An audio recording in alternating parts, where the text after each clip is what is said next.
अपहर चांद recording studio नारसीगंज Patna.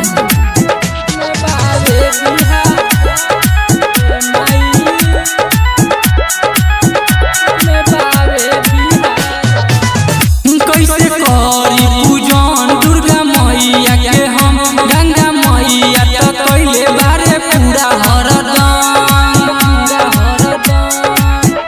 कैसे करी पूजन दुर्गा मैया के हम गंगा मैया तो कैले बारे पूरा हरदम।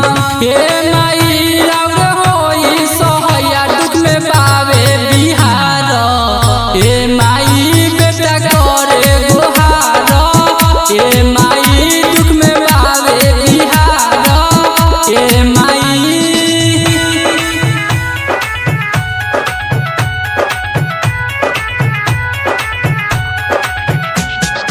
डीजे अमित तिवारी अपहर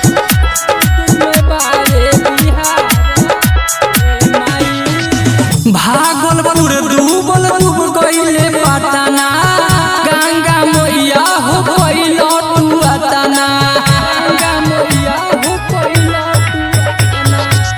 भागलपुर डूबल डूब गईले पटना गंगा मैया हो गईल तू अतना। कोसी के रूप में ढके अइले गंगा मैया होई जाई सहैया। ए मैया बेटा करे गोहरिया। ए मैया बेटा करे गोहरिया।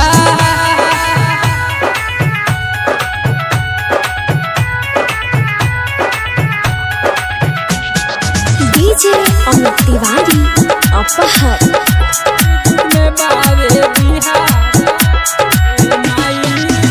ऐसन घटना